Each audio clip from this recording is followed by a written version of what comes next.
thanks for your support, and thanks for that kind introduction. I am thrilled at the size of this crowd, the number of people who came out here this morning to support me, support this campaign and what it means. It's amazing to me to see almost every seat in this room taken, people standing up around here. I'm very, very grateful. It means a tremendous amount to me personally for you all to be here. And on behalf of my beautiful wife, Karen, our children, Brooke, Cody, Abby, and Curry, and my extended family, my mother, my sisters, Carl Hare, the Currys, Diane Baker, I want to thank everybody for being here. This is a group effort, and they mean so much to me, and it just is so thrilling for all of them to be present here for this exciting day. I also think the number of people in this room speaks volumes about how important this race is to the citizens of District 87.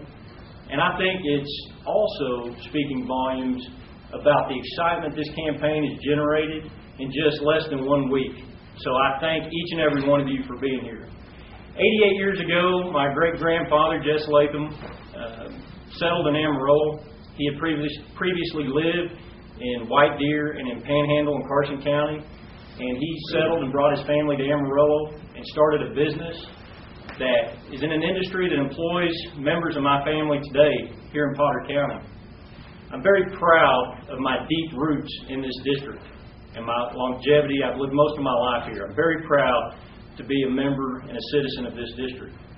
And I take great pride in being from this area. It's a tremendous honor to be here and to be speaking to you today while I'm throwing my hat into the ring. I have a proven track record of giving back to the community. When I decided to move back to Amarillo and raise my children, I got involved with organizations because I felt like it was important, and I gave to the community through these organizations like Young Life of Amarillo, Children's Learning Centers of Amarillo Incorporated, KACV, the Amarillo Museum of Art. I served as a board member of the Don and Sybil Harrington Cancer Center, and presently serve on the board of Cal Farley's Boys Ranch Foundation. Those are organizations that are so important to me. Every one of them are meaningful, and they provide Bible services to the community. And not only was I personally satisfied in offering time and seeing what the effect of that contribution was, but I think you definitely see what hard work can do and what a difference these organizations make in the community. I presently serve as a member of the Amarillo Economic Development Corporation, and I'm on the city's Comprehensive Plan Steering Committee to make this area better and plan for the future. And those are examples of how I've tried to give back to this community, the one that means so much to me. I've got family here. I've got a lot of the family in this room. I've got clients in every county in this district. I've got friends in all the cities in this district. And I've got a tremendous number of colleagues that work here. So I talk to people every day, and I know what's important to the citizens of District 87. My campaign is going to be an optimistic, hopeful campaign.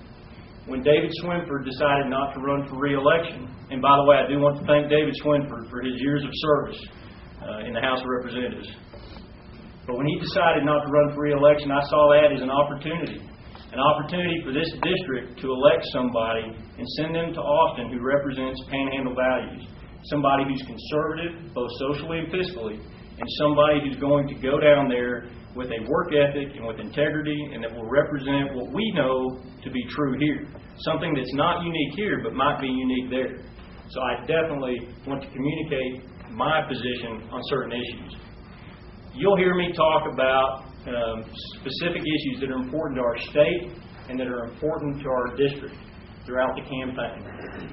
But I definitely want everybody to understand that I feel like public education is critically important to the success of our district. Public education needs to be strengthened, it needs to be improved, and it needs to be focused upon.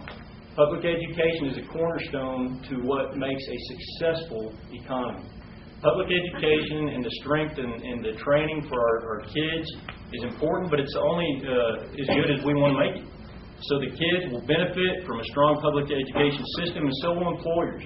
Employers will benefit from a strong educational system. We need to have a trained and skilled workforce. We need to improve the wages of the workers in our area, and we need to make sure that businesses and industries elsewhere look at our district and look at this area and feel like it's unique and that it's a place where they can come and set up shop and work.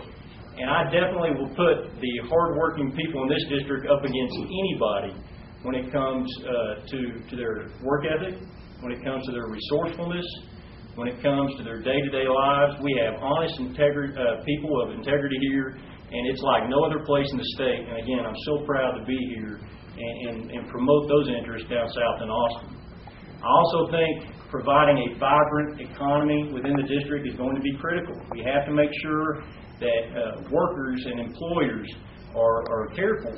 We need to make sure that people feel secure about their paychecks. The economy is something that can't be ignored, and we need to make sure that small business is fostered. We want job growth. We want to attract business and industry to this area, working with local economic development corporations, taking advantage of the Texas Enterprise Fund. Those are examples of what can be done in this area to make the economy better and to provide more jobs. And again, small job growth is going to be critical, and it's something I definitely want to focus on. I want to maintain low taxes. We want to make sure that taxes are low, that businesses thrive, because we don't want what's going on in the federal government to trickle down to the state government, and we don't want to restrict businesses from expanding. We want to make sure that businesses thrive, and we want to make sure they hire people, that they're paying good wages, and that they're in a predictable regulatory environment that makes them want to be here in District 87. I am honored and humbled to be here. And I sure appreciate everybody coming out this morning and taking time to show their support. I am a pro-life, pro-family, pro-business candidate, and I definitely want to have each and every vote in this room. I definitely want to include each and every one of you in any discussion I have. I want to listen to the members of this district as I go through this campaign. And I want each and every one of you to feel confident to call me anytime to voice your opinion, because that's part of what being a state representative is all about. You have to listen. And I will definitely do that. And I plan to take the work ethic, the common sense, the integrity we all know and love here in the Panhandle to Austin and represent you aggressively and effectively. I want to be an advocate for all of our interests collectively in Austin.